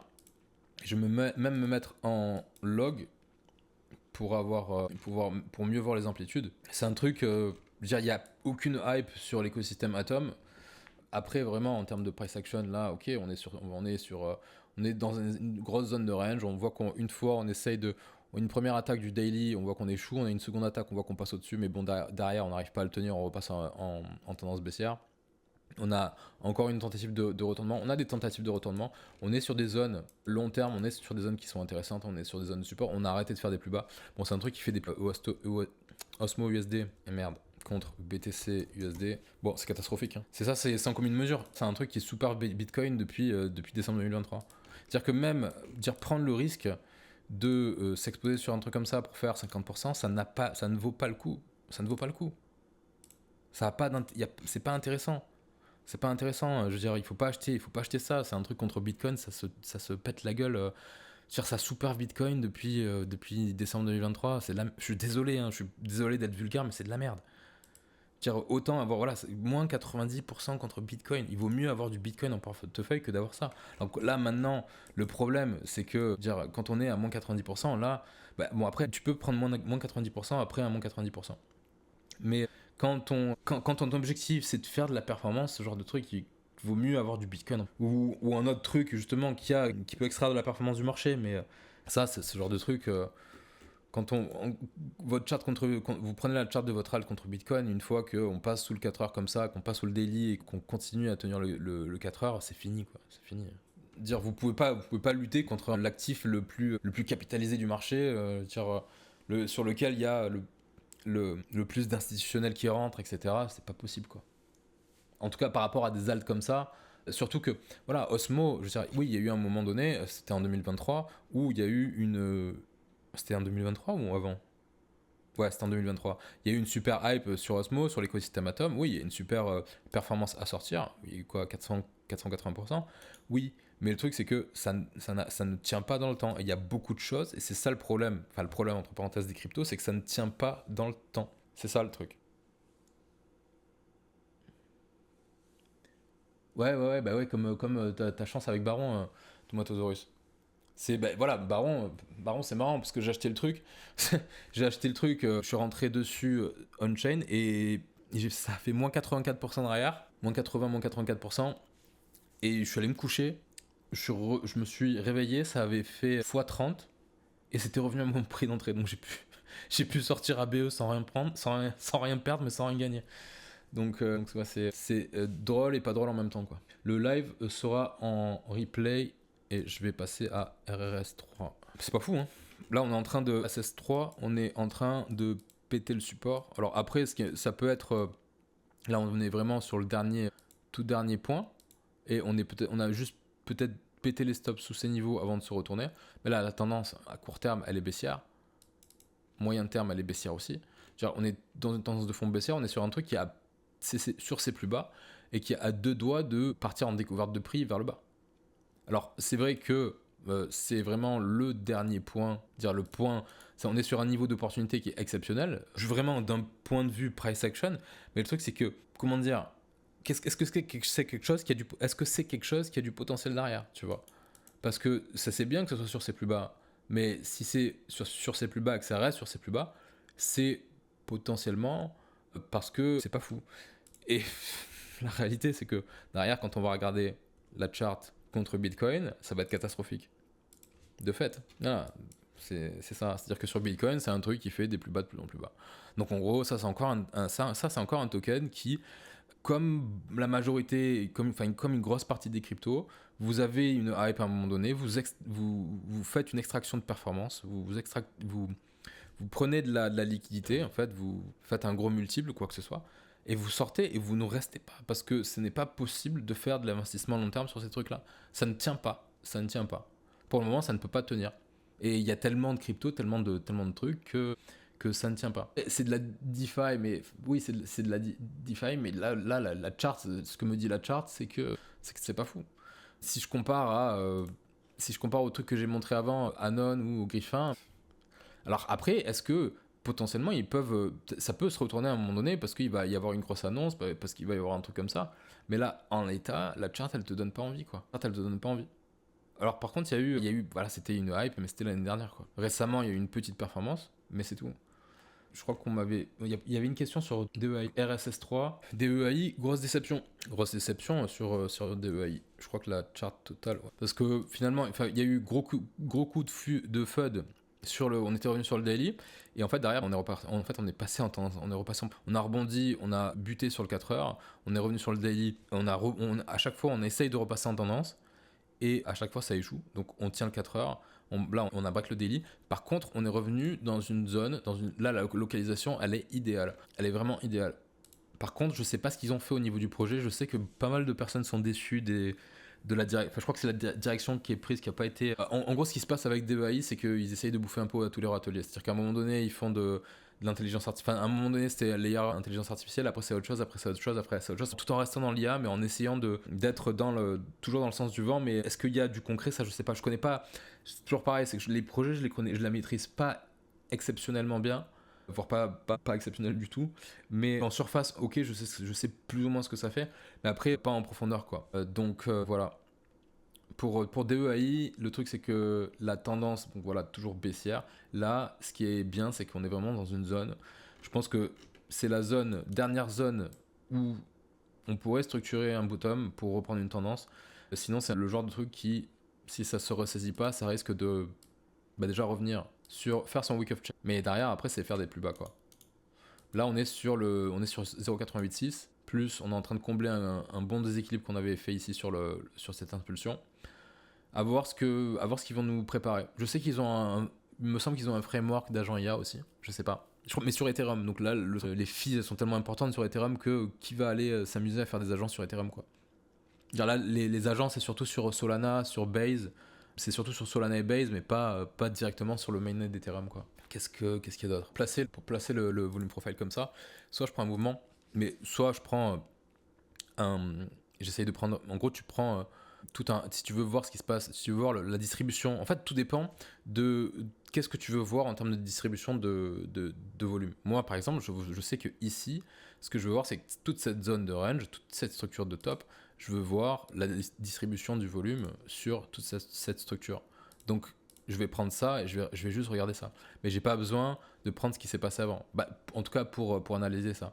Par contre, c'est vrai que si je veux tout ça, même si ça va pas me servir par rapport à là où on est actuellement, ça pourrait me servir. Mais là, ce que je pourrais voir, c'est qu'on a une double distribution. On a une double distribution ici et ici. Mais alors après, on n'a pas forcément besoin du volume profile pour s'en rendre compte. C'est-à-dire que juste avec le price action, on peut le voir. Ce qui est intéressant avec le volume profile, c'est qu'on peut déterminer, en tout cas au moins le VPOC, même si avec un œil aguerri, même sans le volume profile, tu peux voir juste avec le price action là où est-ce qu'il y a eu le plus de volume. Là où il y a le plus de volume, c'est aussi là où on a passé le plus de temps. Alors c'est pas tout le temps vrai, c'est pour ça qu'il y a le market profile qui existe aussi, mais en général c'est souvent le cas. Là, si on prend toute cette structure là, on voit qu'on a une double distribution, on a toute une distrib qui se fait ici. Alors quand je parle de distribution, je parle pas de distribution accumulation, c'est-à-dire que ça peut être accumulation, mais c'est vraiment, moi quand je dis distribution dans ce contexte-là, c'est juste la répartition du volume. Voilà, le bon terme, c'est plutôt répartition du volume. C'est de quelle manière le volume est distribué sur cette action de prix-là. Et tu peux prendre aussi, tu peux utiliser ça comme un Fibo, par exemple, en te disant, ok, je veux voir la distribution du volume sur toute l'impulsion haussière depuis le point le plus bas, ce qui montre quelque chose qui est intéressant aussi. C'est-à-dire que on a l'impression d'avoir attention pour le moment, que tant qu'on ne repasse pas sous les 94 900, on pourrait avoir l'impression que toute cette zone de prix a été acceptée et qu'on est en train justement de consolider, comme je le disais, pour repartir à la hausse derrière. En laissant justement cette zone de prix non distribuée en termes de volume. Mais c'est potentiellement, on pourrait revenir plus tard dans un bear market. De la même manière qu'on est revenu bien plus tard dans les zones de prix où on avait peu de volume exécuté ici, ok, et qu'on est venu combler bien plus tard. Et c'est par exemple là ce qu'on est en train de print, qu'on a fait, ne serait-ce que ici aussi, et surtout ici, c'est potentiellement les zones de bear market dans lesquelles on va avoir des ranges dans le futur. C'est ça. C'est de la même manière que là, toute cette zone, par exemple cette zone ici, on voit que on est passé très rapidement et dans un sens, mais aussi dans l'autre. Mais par exemple, on voit que cette zone ici, en fait, c'est une zone où on a eu une grosse consolidation pendant le bear market. Et donc, c'était des zones où on était en train de regarder ici en se disant, ok, là, on est dans le déséquilibre de décembre 2020. Qu'est-ce qu'il y a d'autre comme question? J'ai fait 2-3 conseils pour éviter les scams sur DexScreener. Alors, sur DexScreener, vous avez des trucs... alors, je vais pas faire un cours complet sur DexScreener ici. Il faudrait que je prenne toute une bonne heure, voire plus pour ça. Mais déjà, des trucs qui sont importants. Et ça marche pas pour tout parce que... Attends, je vais mettre Dex Screener déjà. Hop. Déjà, les trucs qui sont importants, c'est de voir si la liquidité, elle est loquée. Et après, déjà, si elle est loquée, après, vous avez des sites comme... Il y a plein de sites qui peuvent vous aiguiller sur les dangers potentiels sur un contract.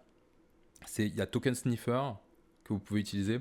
Il y a plein de sites maintenant. Donc, je sais plus sur Dex Screener s'il y a des alertes. Alors, c'est pas les alertes parce que vous pouvez mettre des alertes sur Dex Screener. Voilà. Ok, vous pouvez voir s'il y a des problèmes ici.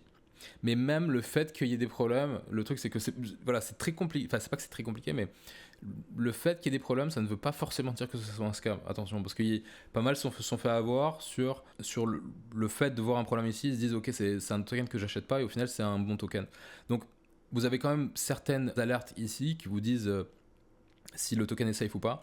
Vous avez regardez si la liquidité est bloquée ou pas. Si elle est bloquée, c'est déjà bon signe, mais ça veut pas forcément dire que c'est pas un scam. Ça, c'est très compliqué dans ce sens-là parce que vous pouvez tout à fait avoir un mauvais projet avec de la liquidité qui est bloquée, mais il y a un moment donné où ils vont vendre tout ce qu'ils ont et du coup le prix va de fait. Et en plus de ça, vous avez des fois, je sais pas si on va pouvoir en voir. Là, c'est locké. Là, par exemple, on voit la liquidité, elle est pas lock, mais je sais pas si c'est parce que c'est un projet sur Base et je sais que sur Sui, par exemple, si on va sur Sui, c'est où? Je sais que si on regarde les tokens sur Sui, par exemple, je crois que la liquidité, on voit jamais si elle est lock ou pas. Sur Sui, par exemple. C'est pas inscrit sur Dextrainer.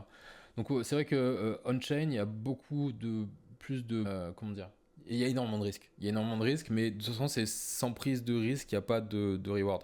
Ça, c'est une évidence. C'est vrai que c'est un truc sur lequel il faudrait creuser en termes de formation. J'y pense. Parce que de toute façon, je pense que c'est un truc qui va continuer d'exister. Et de toute façon, dans tous les cas, c'est là où se font les performances initialement.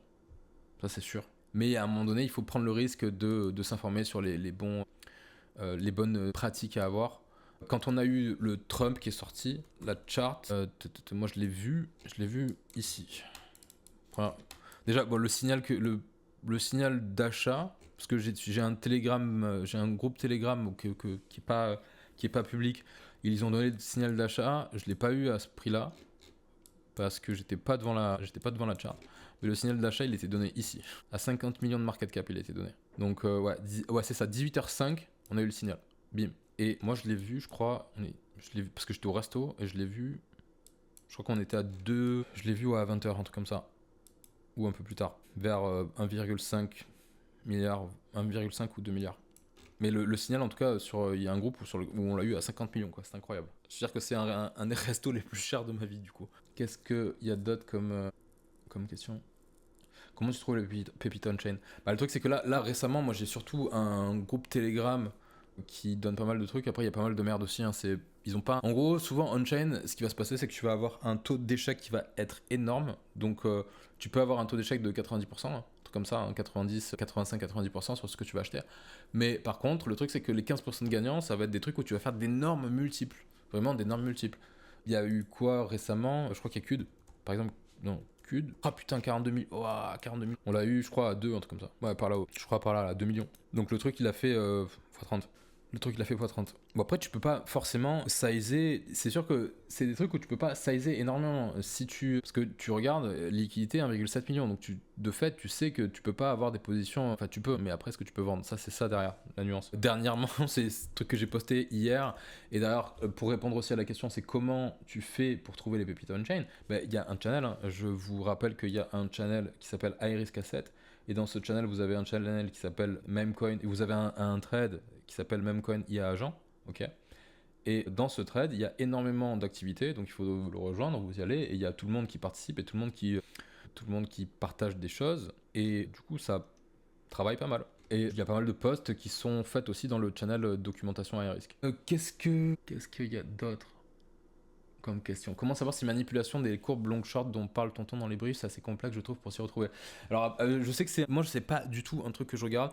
Tonton m'en parle souvent et je sais je crois qu'il a remarqué que peut-être les courbes longues et short étaient inversées. Moi, c'est pas une data que je regarde. C'est pas une data que je regarde. Je sais que Tonton le fait. On fait pas tous la même chose. Moi, souvent, je lui dis, ouais, qu'est-ce que ça dit Ce que je peux vous dire, c'est que toujours pareil, less is more. C'est-à-dire que je pense pas que ce soit utile de regarder trop de trucs si vous vous gavez d'informations. Il y a certaines informations qui sont intéressantes. C'est-à-dire que par exemple, si vous avez plusieurs flux d'informations pour pouvoir trouver de nouveaux tokens, faire du tracking de whale, etc. Ça, c'est intéressant. Mais en termes d'analyse technique, en termes d'order flow, etc., si vous commencez à vouloir faire du price action, faire de l'order flow, utiliser les graphiques en footprint, regarder l'open interest, etc., etc., etc., et vous faites quoi après? Vous rajoutez l'astrologie par-dessus, etc. En fait, là, ça fait trop d'informations, trop d'informations. Et du coup, moi, je vous le dis, des fois, même souvent, voire tout le temps, en fait, je pense que le plus simple vous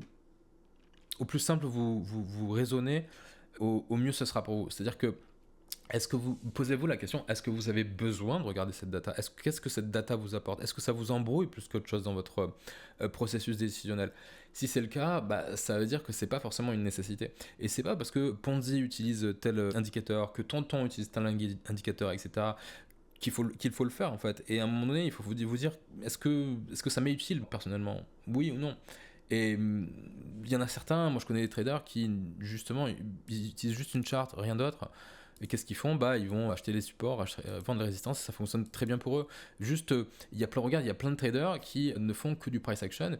Et il y en a plein, je sais maintenant, je pense qu'il y en a pas mal sur le Discord qui utilisent uniquement le price action en cédant des indicateurs de Vinis par exemple, mais juste pour avoir voilà, les niveaux intéressants, que ce soit les niveaux, pardon, les high et low de daily, weekly, etc., les niveaux de la semaine, tout ça, et ne prennent leurs décisions uniquement qu'avec du price action. Et ça fonctionne très bien. Et à ce moment-là, il n'y a pas forcément besoin, derrière, d'empiler les choses les unes sur les autres. C'est-à-dire que moi, je sais que au début, quand je me suis formé, parce que je me suis auto-formé, j'ai voulu apprendre tout ce qui était possible d'apprendre, en tout cas en termes d'analyse technique. Et c'est intéressant d'un point de vue intellectuel, c'est très intéressant de connaître ce genre de choses. Mais après, d'un point de vue opérationnel, ça ne l'est pas forcément parce que ça ne permet pas forcément d'être plus performant dans son trading ou dans son investissement, de savoir utiliser à la fois les outils d'order flow, à savoir aussi utiliser l'astronomie pardon, financière, etc., etc. Ça n'a pas spécialement d'utilité. C'est un truc que je dis, mais c'est un peu comme à un moment donné vouloir planter un clou avec 10 marteaux différents. Ça n'a pas d'utilité, vous avez besoin juste d'un marteau pour pouvoir planter un clou. C'est ça le truc. Rien ne vous empêche de... Parce que pour moi c'est toujours pareil, c'est toujours comment dire, des ingrédients que vous pouvez utiliser pour faire votre recette de cuisine. Rien ne vous empêche d'inventer des choses, évidemment si c'est des éléments que vous comprenez, que vous arrivez tout à fait à assimiler, rien ne vous empêche de vous inspirer comme font les grands chefs, etc. Mais de vous inspirer de ce que font les autres et de pouvoir combiner certaines choses si vous trouvez des patterns qui sont intéressants, des choses qui sont intéressantes. Tout est possible, il faut se dire que tout est possible. Il existe des stratégies de trading aléatoires, donc à partir de ce postulat, il faut se dire que tout est possible en analyse technique, enfin du coup, et que ce soit en analyse technique, mais aussi en actionnable en fait, en prise de décision, vous pouvez combiner pas mal de choses. C'est pour ça que moi on me dit, oui, comment savoir si manipulation des courbes dont parle Tonton, comment savoir s'il y a manipulation des courbes long short dont parle Tonton dans les briefs, je pourrais pas répondre parce que c'est pas un truc que je regarde énormément, tu vois. Mais du coup, voilà, pour la prochaine question, la question d'après, comment tu trouves les pépites on-chain? Souvent, voilà, moi j'ai des groupes dans lesquels il y a pas mal d'informations qui sortent. Et c'est vrai que quand on regarde DexScreener, c'est en permanence, hein, des tokens qui arrivent. Là, c'est 28 minutes, mais en fait, il en arrive tout le temps.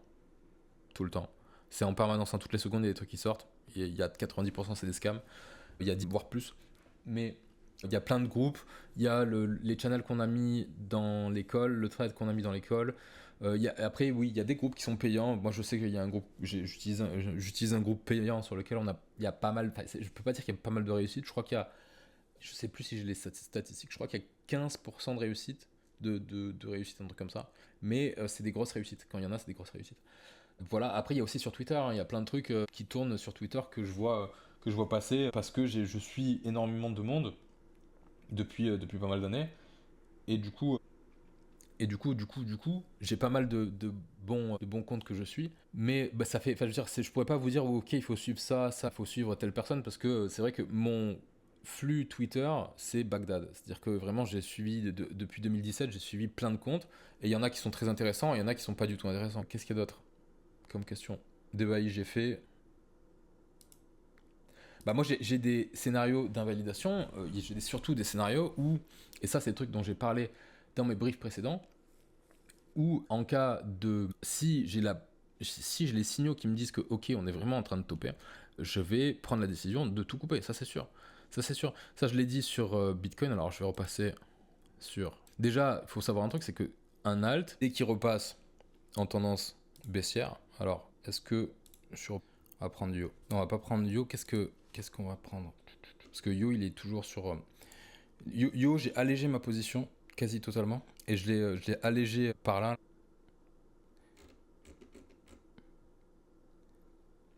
Et j'ai recommencé à racheter un peu hier soir, juste avant de me coucher d'ailleurs. Et qu'est-ce que...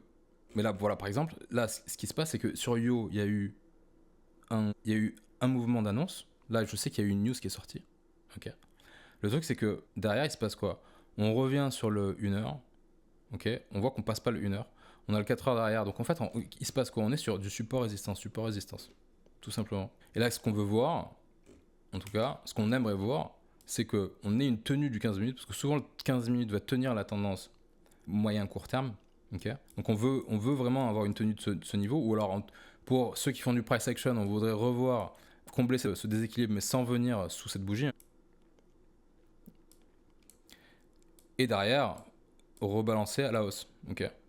Donc si c'est le cas, tant mieux. Mais sinon, on va se retrouver encore dans une situation, dans un contexte, pardon, où en fait, on va toujours être là en train de ranger de support à résistance, support à résistance.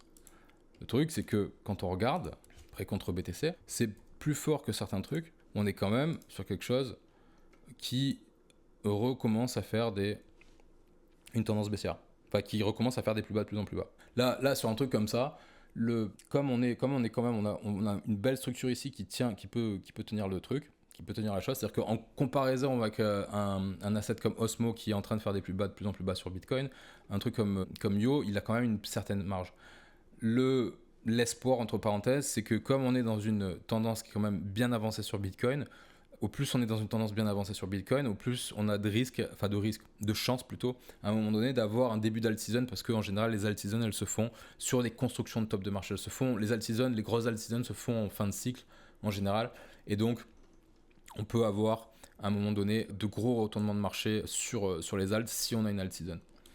La question, c'était au niveau de je me suis perdu un peu, mais c'est pas très grave, je pense. La question, c'était plus au niveau des scénarios d'invalidation. Mais moi, comme il y a quelques jours, c'était quand même incertain, j'ai allégé beaucoup de positions que j'ai recommencé à prendre. Parce que moi, je vais souvent sortir, me protéger, ou alors des fois, ça va être juste du hedging.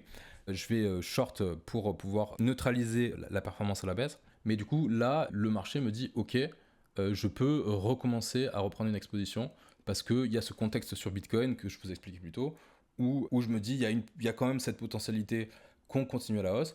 Et par contre, c'est vrai qu'il y a le scénario où je vais être invalidé.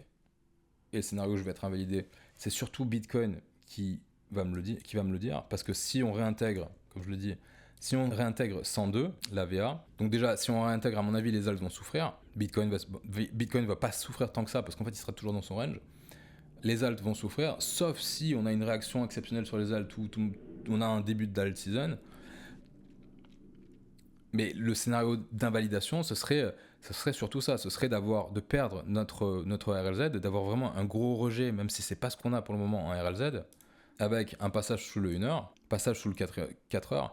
Et si en plus de ça, on commence à avoir des signaux momentum avec des crosses, comme on a eu là par exemple, entre le 1 heure et le 4 heures, c'est des signaux que potentiellement on va break le support, et derrière, si on break le support et qu'on break 80 et qu'on retourne à 80 000, si vous êtes dans les alts, à mon avis, il y a de grandes chances que vos alts perdent 50% voire plus de leur valeur, quoi. Donc l'invalidation, elle se fait sur pardon. Ce qui va être le plus important, c'est ce qui se passe sur Bitcoin, ok. Et après, il y a individuellement vos alts, si vous commencez à perdre des supports, si vous avez un token qui part en tendance, qui break son 4 heures et qui n'a réussi pas à repasser au-dessus du 4 heures, il faut prendre la décision de couper sa perte, de couper son exposition, même si ça peut être très difficile, mais il faut le faire. Et des fois, on peut même oublier de le faire. C'est ça qui est risqué justement quand on est surdiversifié. Qu'est-ce qu'on pourrait prendre comme exemple ? quand on est surdiversifié, on peut pas regarder 15 000 charts en même temps. Et vous allez avoir des difficultés à pouvoir regarder toutes ces charts, à vous dire, ok, là, il fallait que je sorte, là, il fallait pas que je sorte, etc. C'est pour ça qu'il vaut mieux en avoir peu plutôt que... Voilà, je pense que je peux... Derrière, ce qui s'est passé, c'est que j'ai racheté... On était passé sous ces niveaux ici. Donc on était passé sous ces niveaux. On repasse au-dessus. On pull back ces niveaux. Moi, je me suis exposé ici. Je me suis dit, ok, je vois qu'on range sur le 4 heures, mais on a fait cette déviation ici. On rebondit. Et là, on est en train de structurer quelque chose qui est intéressant. Je m'expose. Ok. Donc, il se passe quoi? On a eu ce gros mouvement. Et je vois que derrière, on bounce. Et on tient on réussit pas à repasser au-dessus d'une heure. On repasse sous le daily. Bah, je suis sorti. Malgré le fait que oui, on a le tunnel daily, etc. Mais moi, je suis ressorti. Je suis ressorti de mon R parce que je vois qu'en fait, la tendance n'arrive pas à tenir. On n'arrive pas à avoir un rebond et on n'arrive pas à repasser en tendance haussière au-dessus du 1 heure ici. Donc en fait, je peux pas rester sur l'asset. Même si c'est un actif qui est intéressant fondamentalement, je peux pas rester sur ça. Et en plus, qu'est-ce qu'on voit? On voit que sur Bitcoin, la tendance, elle est pas folle. Contre Bitcoin, on est sur un truc qui est en train d'arriver sur ses plus bas. Donc on peut pas, quoi. On peut pas rester sur ça. Enfin, moi, je peux pas rester sur ça. Après, chacun fait comme il veut, hein, évidemment. Qu'est-ce qu'il y a d'autre comme question? Tu penses quoi de Doge, Elon, Mars?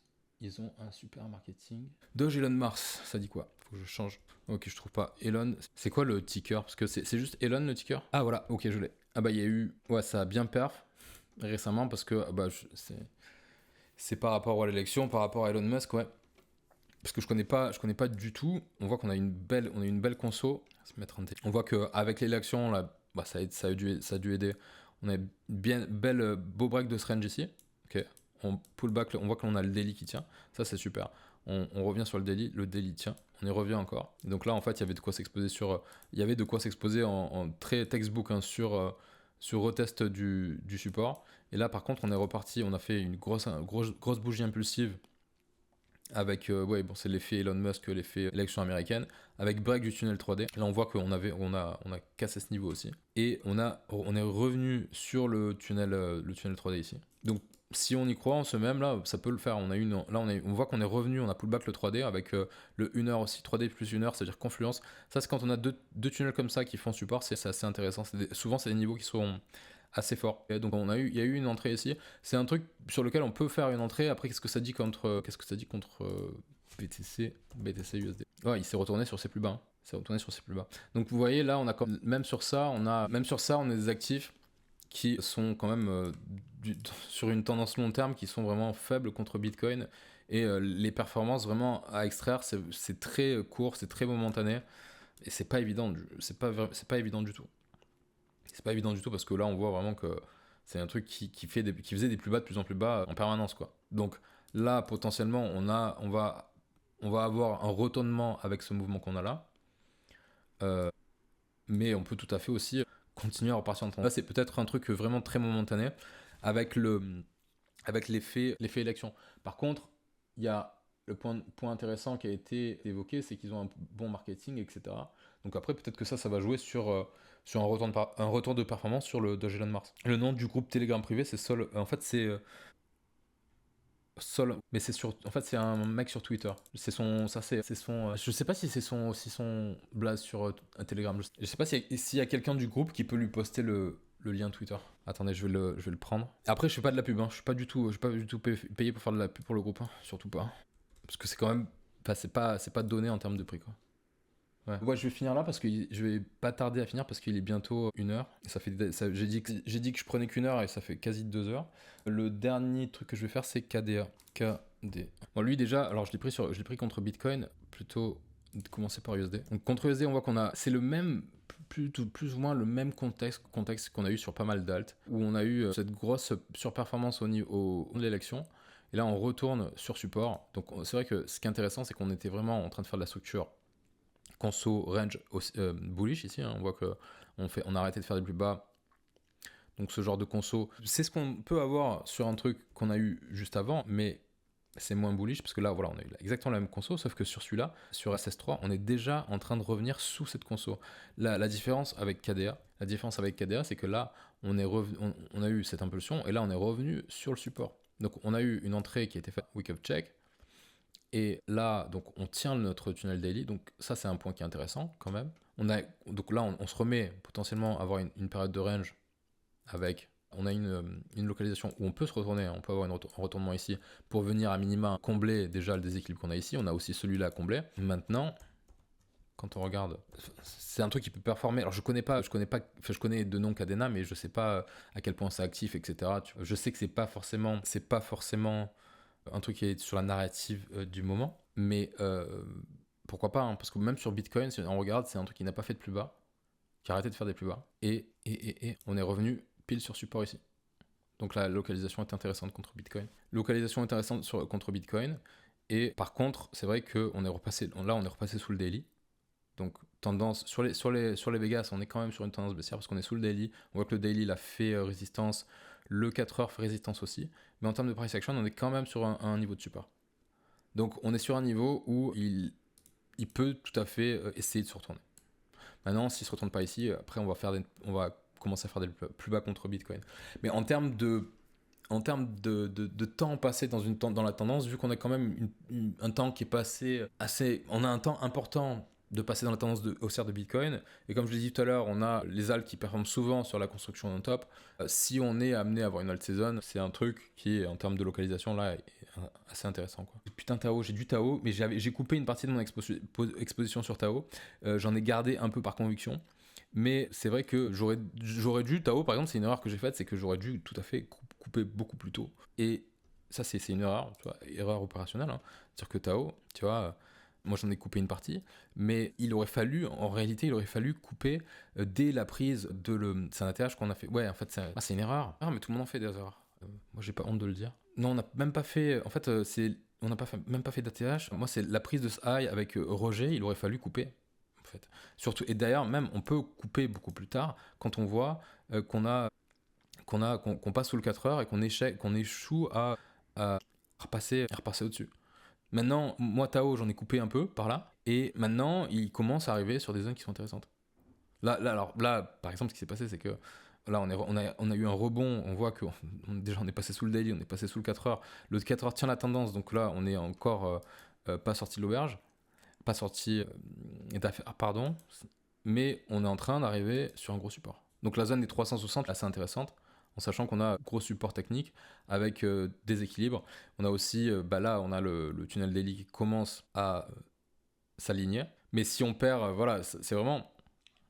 Si on perd ce niveau sur Tao, ça veut dire que derrière, on va arriver où? On a cette match à combler, quoi. Et voilà, Tao, c'est intéressant parce que même si c'est de l'IA, c'est pas du tout en tendance. Enfin, si, c'est en tendance, mais c'est en tendance baissière. Et c'est pas en tendance avec le reste de l'IA. C'est-à-dire que là, ce qui hype surtout, c'est les agents. Et ce qui touche à la DeFi, quoi. DeFi avec un A au milieu. Donc, ouais, voilà, j'ai dit tout ce que j'avais à dire. Enfin, j'ai dit plus que ce que j'avais à dire, en fait. Je vais vous souhaiter une bonne soirée, une bonne nuit, je pense. Et puis, à la prochaine.